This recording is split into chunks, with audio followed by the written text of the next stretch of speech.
9h07, c'est l'heure de notre débat avec cette question sondage qu'on vous pose sur nos réseaux Twitter et Facebook.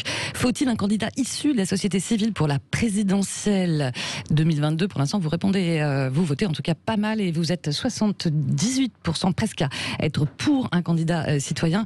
On en parle parce que 178 élus de gauche et écologistes viennent de signer dans le Nouvel Obs un appel à une primaire populaire pour que des citoyens désignent un candidat commun à la présidentielle. Bref, que vous soyez de droite, de gauche ou de rien du tout, vous continuez bien sûr à voter, à commenter. On en débat tout de suite avec l'éditorialiste François-Olivier Gesbert. Bonjour France. Bonjour.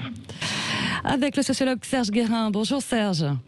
Bonjour tout le monde. Avec la conseillère d'arrondissement Les Républicains dans le 12e à Paris, avec moi en studio. Bonjour Corinne Tapiero. Et avec le journaliste Yoann Gillet. Bonjour Yoann. Bonjour. Alors, à l'origine de cette idée de primaire populaire, c'est le collectif Rencontre des Justices qui regroupe des activistes des luttes très, très plurielles, environnementales, féministes, antiracistes et même des gilets jaunes. L'idée étant de, bien sûr, dépasser la logique des partis et de sortir de la personnalisation excessive de l'élection présidentielle. Je cite cet appel. Alors, pour vous, utopique, audacieux ou pas, en cette période où on n'a jamais autant été divisé, je commence toujours par le doyen, François-Olivier Gesbert. Oui, mais le plus jeune aussi, non? Mais bien sûr, le plus jeune dans la tête. Merci. Donc, écoutez, moi, j'ai lu le texte que vous avez eu la gentillesse de m'envoyer. Bon, c'est très gnangnan, c'est un peu bêtasson, disons. C'est signé par quelques députés, 2 sénateurs, et puis surtout, on retrouve tout les pontosanes de la, comment dire, oui, d'une certaine façon vers la politique, un peu gnangnan. C'est quoi gnangnan? C'est quoi cucu la praline? Oui, alors le charabia est étonnant là. Il faut revigorer la soutenabilité par rapport aux urgences locales. Donc, vous voyez le style. Oh, il n'y avait pas que ça quand même. Et puis, bien entendu, tous les poncifs sur le monde d'avant. Le monde d'avant, ils leur font un peu le coup de Macron. Alors, une fois qu'on dit ça, évidemment, c'est un texte comme ça, bon, qui est un peu, comment dire, qui vaut pas grand-chose, mais qui soulève des vraies questions quand même, questions. C'est une bonne façon d'obtenir l'adhésion des gens, parce que d'ailleurs les résultats du sondage le montrent. Il y a une demande de personnalité de la société civile, et ça c'est régulier, et puis il faut les Français, ils ont envie de renverser le pot de fleurs comme ça régulièrement, comme disait De Gaulle, de prendre quelqu'un qui vient d'ailleurs. Moi je vous dis, en général, ça ne marche pas, mais ça c'est mon expérience qui me fait dire ça. Ça ne marche jamais. Alors c'est vrai que ça a marché en Ukraine avec Vladimir Zelensky, qui était un acteur et puis aussi un comique. Ça a marché un temps en Italie avec Beppe Grillo, qui est arrivé de nulle part, qui a fait le mouvement 5 étoiles, qui a fait 25% des voix.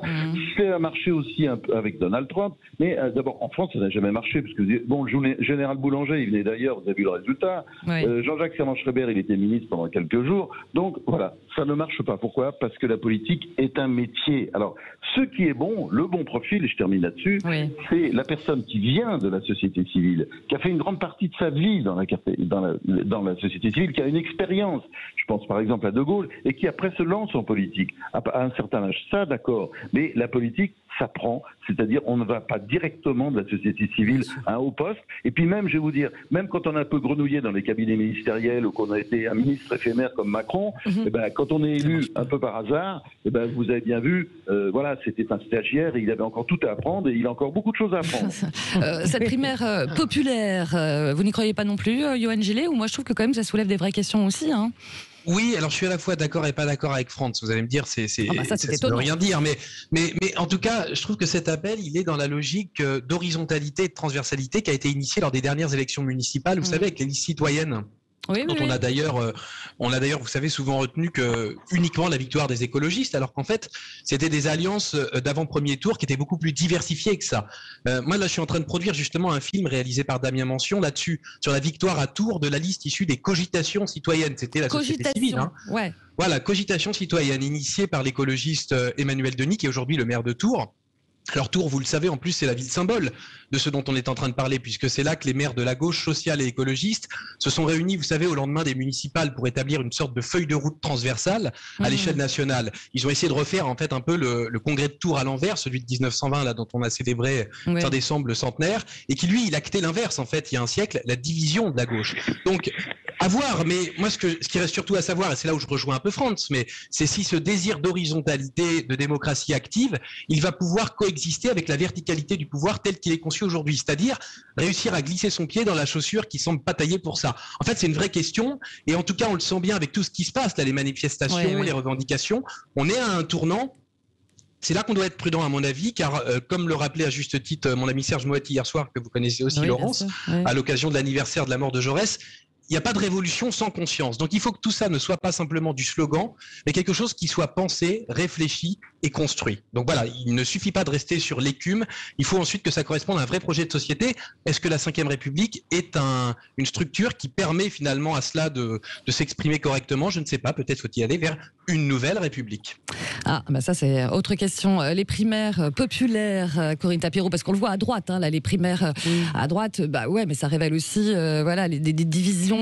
Peut-être aussi que les Français en ont un petit peu ras-le-bol aussi de ces histoires de partis, de j'y vais pas. Je ne suis pas certaine que ce soit une histoire de parti qui soit en cause aujourd'hui. Je crois qu'on a essayé de faire muter. D'abord, les primaires ne correspondent absolument pas à la lettre de la Constitution de 58, mais alors absolument pas. Je crois qu'on a essayé de faire croire aux gens que la démocratie participative, c'était l'alpha et l'oméga de la politique. Or, c'est une erreur fondamentale, parce que c'est une illusion de démocratie participative. Et à côté de ça, la seule démocratie participative qui existe, c'est le vote. Or, les gens s'en éloignent de plus en plus. Ah bah ça, on l'a vu, oui. Ceux qui appellent aujourd'hui à cette grande consultation populaire sont très largement inspirés par les États-Unis. Or, ce sont ceux qui manifestent le plus grand sentiment d'anti-américanisme primaire, et c'est assez amusant. Pour que ce soit une primaire à l'américaine, il faudrait que tous les partis politiques décident d'une primaire, qu'il y ait un jour pour ce vote des primaires, et à ce moment-là, c'est pas le vote d'une personnalité de la société civile, c'est le vote, c'est de mettre au pouvoir un parti, ce qui n'est pas du tout la même chose. Or, on est face à une réelle incohérence, et moi je suis d'accord avec ce qu'a dit Franz-Olivier Gisberg, on l'a vu, Emmanuel Macron est issu de la société civile, les 3/4 de ses députés en sont également issus, on voit les approximations, pour ne pas dire les dégâts que ça fait. Enfin, au départ, il me semblait, quelqu'un va peut-être me m'ôter l'expression, mais il disait pas à un moment donné, il faut être fier d'être amateur, ou c'est, je me souviens plus. Oui, on peut oui, c'est ça. On peut être fier d'être amateur, mais pas sur le dos des Français. Vous voyez ce que je veux dire? La vraie difficulté aujourd'hui, c'est que de dire qu'on n'est ni de gauche ni de droite, ça veut dire qu'on tue le débat. Et d'être de gauche ou de droite, ça permet un débat. Ça permet aussi. Pensez que ce clivage, il n'est pas totalement explosé là, quand même. Non, il n'est pas explosé. Et je crois surtout qu'il est très très important que la personnalité qui arrive, quelle qu'elle soit, sur une présidentielle, elle porte un certain nombre de valeurs, un corpus idéologique qui appartient à un parti ou à un groupe auquel le plus grand nombre peut s'identifier. Moi, j'ai participé à la primaire, pas en tant que candidate, hein, des Républicains. Je peux vous dire que ça a été un bazar absolu. D'abord parce qu'à l'intérieur d'un même parti, qui était déjà un conglomérat d'autres partis, il y a eu plusieurs chapelles. Oui, mais c'est ça aussi. Et pour vous donner une idée, dans le 12e arrondissement, nous étions 5 élus des Républicains. Il n'y en a pas un qui soutenait le même candidat. Je vous laisse imaginer la division interne que ça peut créer. Et c'est extrêmement difficile de se reconstruire. Et je pense que ce sont des machines à détruire les partis politiques. Et non pas à faire émerger une candidature qui va comment dire, regrouper, coaliser la masse. On va donner la parole à Serge Guérin, qui s'est pas encore exprimé. Comme les autres, vous avez donc lu cet appel. Hein. Qu'en pense Serge Guérin? Vous aussi, c'est gnangnan ou pas? Moi, je trouve que ça soulève aussi des vraies questions de l'ordre citoyenne et écologique aussi. Serge? Laurence, je me suis demandé là, pendant plusieurs minutes pourquoi vous aviez choisi ce sujet. Pourquoi? Parce que c'était ça ma grande interrogation. On a marre de parler du Covid. On a hésité de trouver un autre angle sur le pass sanitaire, mais promis, on le refera dimanche prochain. Non. Mais ça a à voir. D'accord. Bien sûr. Covid, je comprends très bien. Sinon, alors c'est amusant parce que c'est donc dans l'Obs, et ça s'appelle, je crois, une primaire populaire. Oui. D'accord, sachant que globalement, c'est ni droite ni gauche, mais c'est de gauche, quoi. Et sachant que la gauche a complètement perdu l'électorat populaire. Tout ça me paraissait, et quand on lit le texte, il va avoir du mal à retrouver l'électorat populaire, parce qu'il faut comprendre le truc, voir à quoi ça peut aller, ainsi de suite. Voilà, c'est donc. Non, mais ça vient à l'origine aussi d'associations citoyennes, parce que de toute façon, Europe Écologie Les Verts, c'est pas gagné. Eux-mêmes vont faire leur propre primaire, etc. Quoi. Non, mais je trouve que c'est en rapport avec. Voilà, c'est en rapport, comme disait Johan, aussi avec cette ambiance qu'on ressent là encore avec les manifs d'hier, etc. Qu'on peut pas ne pas voir. Il y a un sentiment quand même de société. On en parle tout le temps, divisé, fracturé. Voilà, où les gens ne se reconnaissent pas non plus. Les gens ne se reconnaissent dans aucun politique, c'est ça. Pas là-dedans. Mais simplement, il me semble, je me trompe peut-être, mais il me semble que la politique, c'est une affaire d'offre et pas de demande. C'est-à-dire que tant qu'il n'y a pas une offre qui est capable de fédérer quelque chose sur lequel les gens ont envie d'aller, ça marche pas. Alors, le politique d'offre, c'est quand un candidat se présente en disant, moi, je vais me présenter à l'élection présidentielle. Je sais pas, des gens comme Xavier Bertrand et autres qui disent, je vais pas passer par les primaires, je vais me présenter. Après, vous prenez ou vous prenez pas. Et après, est-ce que je suis capable de présenter un programme, quelque chose qui peut entraîner de l'adhésion. Voilà. Donc ça tourne autour de ça. Le problématique de la gauche, d'abord, c'est qu'elle n'existe plus en tant qu'offre de gauche, je dirais, républicaine et ainsi de suite. Aujourd'hui, on est sur autre chose. Et visiblement, ça ne correspond pas, ou ça correspond peu aux attentes, en tout cas pas à ceux des milieux populaires. Donc après, on peut inventer plein de choses de ce type-là. J'ai bien peur que ça reste entre personnes abonnées à l'Obs. C'est ça. Alors, François-Xavier Gisbert a bien connu le Nouvel Obs, qui n'était pas tout à fait le même journal, et qui, à l'époque, je crois, avec des gens assez importants, comme Jean-Daniel et tout ça, faisait des ventes assez importantes et avait une vision, disons, assez large. Là, aujourd'hui, j'ai bien peur que ce soit un débat entre le 5e et le 6e arrondissement, et je ne sais pas lequel des deux arrondissements va gagner. Ça, c'est clair. Yoann Gillet, allez-y. Non, oui, vous avez raison, Serge, mais il y a quand même un problème. Il y a quand même une question de la demande, pas simplement de l'offre, pardon. Je me suis rendu. Voilà, non, mais lapsus révélateur. Mais en ce moment, on nous parle tellement d'ordre qu'on n'arrive plus à penser démocratie. Oui, ça, je me suis rendu hier dans la manifestation, alors en l'occurrence encore une fois à Tours, où il y avait plus de 3000 personnes, ce qui est beaucoup à Tours. Et cette manifestation, elle était très hétérogène. Et c'est ça qu'il faut regarder. C'est une manifestation où se fédéraient les opposés, où se mariaient les contraires. Et les slogans, c'était quoi les slogans? Ils tournaient autour de la notion plus ou moins bien assimilée, ça j'en conviens tout à fait, de liberté, de dénonciation de la corruption politique et surtout de la trahison. C'est la notion de la trahison qui est la plus forte, celle de manipulation aussi. Alors le paradoxe, c'est que cette population qui se dit trahie par les politiques, par les médias, alors elle s'en retourne vers des sites de réinformation qui sont malheureusement le plus souvent des sites de désinformation et qui vont les trahir tout autant, mais là l'heure n'est pas venue encore de faire ce constat pour eux. Ouais. Pour l'instant, eux ce qu'ils veulent c'est se réfugier dans une tanière, dans un refuge où ils ont le sentiment qu'ils vont pouvoir avoir un peu d'utilité citoyenne, d'utilité sociale parce qu'ils ont l'impression qu'ils n'en ont plus. La République, elle les a plongés dans l'anonymat et c'est le drame de la République de Macron et des autres, c'est la République du macro et plus du micro, du globalisant et plus du particularisant. Ouais. Et c'est pour ça qu'on assiste à un certain retour qu'il conviendrait de quantifier du religieux notamment. Parce que le religieux, il est sur la communauté fédérée autour du lieu de culte du quartier. Il n'y a pas d'anonymat. Donc c'est plus attractif. Et j'en terminerai par là. Moi j'entends ceux qui fustigent l'individualisme, qui traitent ces gens-là d'égoïstes, de fascistes, de complotistes ou de doux rêveurs pour certains. Mais moi, je dirais que fustiger, comme le fait le président de la République, c'est alimenter les haines et c'est entériner la division, la séparation qu'il prétend pourtant combattre. François-Olivier Gisbert, il l'a très bien décrit ce phénomène, à travers son livre Le Schmock, dans lequel il nous montre combien il est dangereux d'humilier.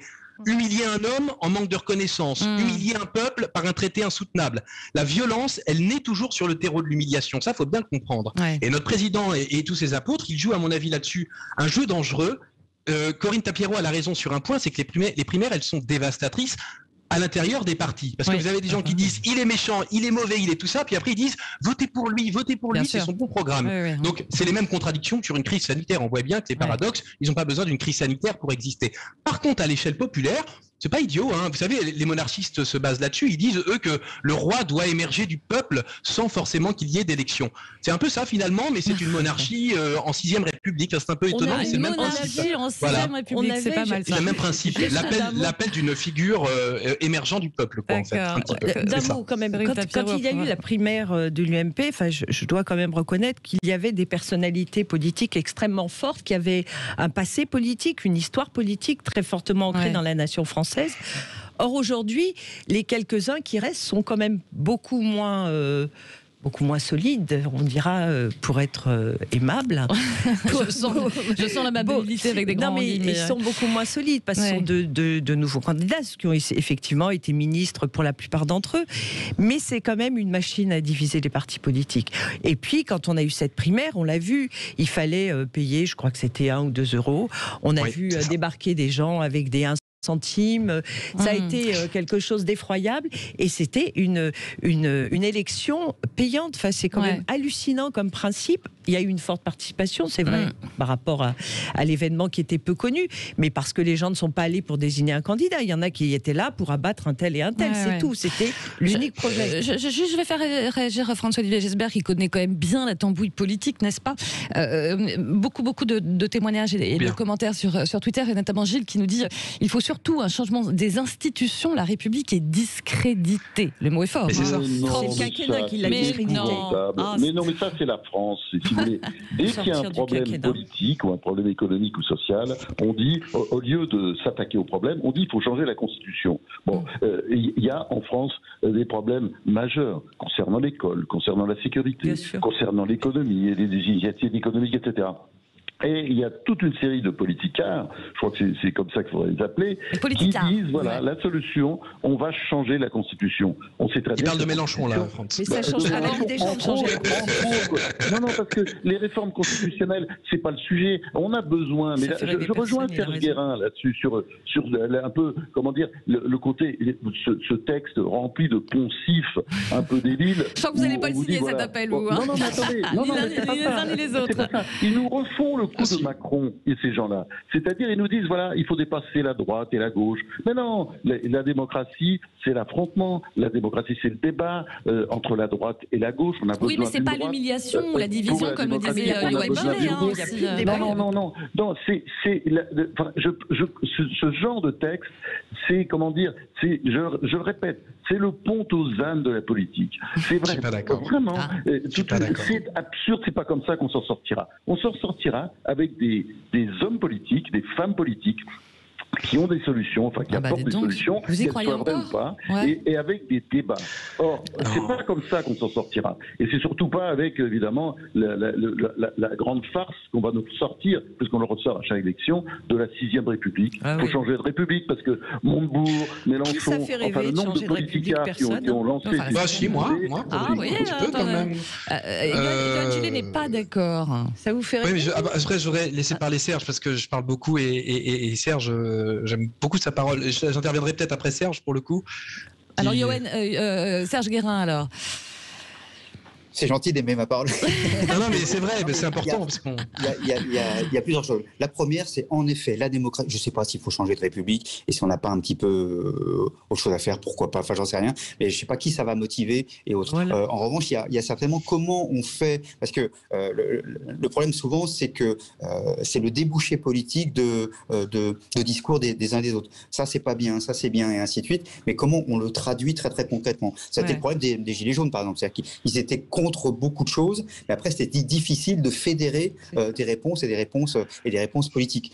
C'est toujours compliqué. Et puis ces réponses, ça veut dire aussi qu'il faut faire des efforts d'une manière ou d'une autre. Et les efforts, c'est toujours bien quand c'est les autres qui le font, ainsi de suite. Donc c'est assez compliqué de trouver quelque chose comme ça. Et en même temps, il y a, c'est vrai que on voit bien d'ailleurs, alors ça va être très très intéressant ce documentaire là sur Tours, parce qu'on voit bien dans un centre de ville, il s'est passé des choses. Et ce qui s'est passé finalement, alors c'est un vieux mot, hein, c'est le communalisme. C'est le communalisme. Il y a la commune. Alors des gens comme Albert Camus d'ailleurs était revenu là-dessus en disant il faut peut-être réinventer des formes de démocratie à partir de la commune. Après, ensuite, comment ça remonte jusqu'en haut? Et jusqu'en haut, c'est aussi un autre grand monsieur qui s'appelait Gramsci, et c'était l'hégémonie culturelle. Il disait on peut faire une révolution quelle qu'elle soit, mais il faut que les gens en aient envie, il faut qu'il y ait un minimum de sinon ça s'appelle une dictature. Et donc c'est comment on trouve, à partir de l'Obs, est-ce qu'on arrive à trouver un consensus et une envie des gens? J'en suis pas totalement... Yoann Gillet, il vous reste 30 secondes et Corinne Tapiroult, 30 secondes. Oui, moi je ne dis pas que la 6e République me fait rêver, je dis juste que la 5e République, ce n'est pas l'alpha et l'oméga de la politique. La preuve, c'est qu'avant, il y en a eu une 4e, une 3e, une première, il y a eu la monarchie, il y en aura peut-être une 6e, enfin, il faudra voir que le monde commence avec la 5e République. Je dis surtout, si on ne veut pas changer de République, alors par contre, il faut que la République fabrique du citoyen. Pourquoi est-ce que vous croyez, Laurence, que j'ai renoncé, en l'occurrence un temps, à ma situation plutôt confortable, il faut bien le dire, dans les médias pour me lancer dans l'enseignement de la rhétorique et de l'éloquence, parce que je crois que c'est par le réapprentissage de la controverse, de la méthode d'argumentation, de l'empathie dans le débat, pour que l'échange intellectuel l'emporte sur la mise à mort par l'invective, que le citoyen va pouvoir réémerger. La rhétorique, c'est un outil citoyen qui encourage l'interaction et la compréhension dans son écosystème. Tant que le citoyen manquera de mots, il manquera de voix. S'il manque de voix, il sortira les points pour se faire voir à défaut de pouvoir se faire entendre. C'est un processus malheureusement naturel, on peut le regretter. C'est comme ça que ça se passe. Là encore, je renvoie au schmock de François-Olivier Gisbert. Allez, 20 secondes. Alors 20 secondes, dans de très nombreuses communes, majoritairement toutes les petites communes, on a beaucoup de gens issus de la société civile. Et je crois aujourd'hui que quelqu'un qui s'est jamais confronté à un mandat électoral ne peut pas gouverner un pays. Parce que se confronter à un mandat électoral, c'est apprendre à connaître les gens, c'est apprendre à les aimer, c'est apprendre à les aider et à trouver des solutions pour eux dans le concret et non pas dans le sophisme des mots et des grandes idées prononcées derrière une estrade. Et résultat final, nos éditeurs, eux, sont à 78% pour un candidat issu de la société civile pour la présidentielle. Voilà. Merci beaucoup à vous quatre, Corinne Tapiero, Johan Gillet, Serge Guérin, François-Olivier Gisbert d'avoir animé et participé à ce débat toujours très péchu avec vous. Et bien sûr, on se retrouve dimanche prochain.